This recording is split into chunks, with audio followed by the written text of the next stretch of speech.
vaxtınız xeyir olsun. Bu həftəyə olan rubrikamızla yenidən qarşınızdayıq. Bugün də çox maraqlı bir mövzuya toxunmuşuq.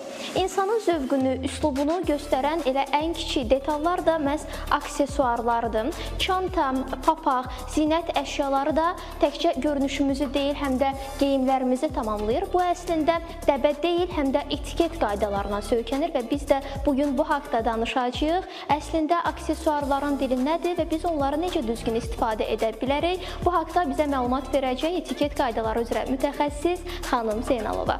Salam, hər vaxtınız xeyir olsun. Salam, hər vaxtınız xeyir olsun. Aksesuarlarımız çoxdur. Doğrudur ki, onların bir dili var. Onlar bizim haqqımızda çox məlumat verir. Aksesuarların da istifadə qaydasının etiket qaydaları var. Mən də sizə onlar haqqında bir məlumat verəcəm. Gəlin ilk öncə biz şlyapadan və papaqlardan danışaq.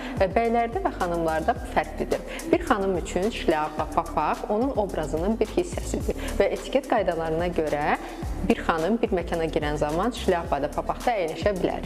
Amma kişilərdə baş geyimini mütləq şəkildə çıxartmalıdır. Restorana, kafeyə, bağlı bir məkana girən zaman cənablarımız mütləq şəkildə etiket qaydalarına görə baş geyimini çıxartsalar daha nəzakətli və hörmətli görsənə bilərlər. Eynəyin etiket qaydaları var. Hansılardır bunlar? Bir məkana girən zaman, bağlı məkana girən zaman mütləq şəkildə eynəyi çıxartmaq lazımdır. Çıxardan sonra onun qabına qoymaq lazımdır. Bir bağlı məkanda eynəklə oturmaq olmaz. Həmçinin bir zərif xanım eynəyi başında saxlamağı tövsiyə etmirik. Bu da etiket qaydalarına ziddir. Mənə ən çox verilən suallardan biri çantanı hara qoyaq? Etiket qaydalarına görə bu çantanın ölçüsündən asılıdır. Əgər kiçik çantadırsa, yəni klas çantalardırsa, bu zaman çantanı masa üzərinə qoya bilərik. Amma əgər orta boy və böyük çantalardırsa, onu masa üzərinə qoymaq olmaz. Bu etiket qaydalarına ziddir. Bir kübar xanım əyləşən zaman çantanı oturacağın arxa hissəsinə qoya bilər və yaxud da kənardan yeni bir oturacaq götürüb onun üzərinə qoya bilər. Sadəcə kiçik klas çantalar masa üzərinə qoyulur. Xanımların ən çox istifadə etdiyi aksesuarlardan broşlardır. Etiket qaydalarına görə broşlar sol tərəfdən taxılır.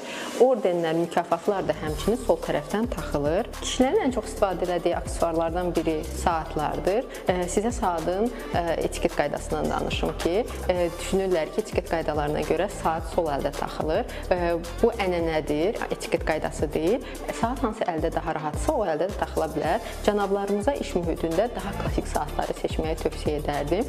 Sport və yaxud da daha parıltılı saatlardan imtina etsələr daha yaxşı olar.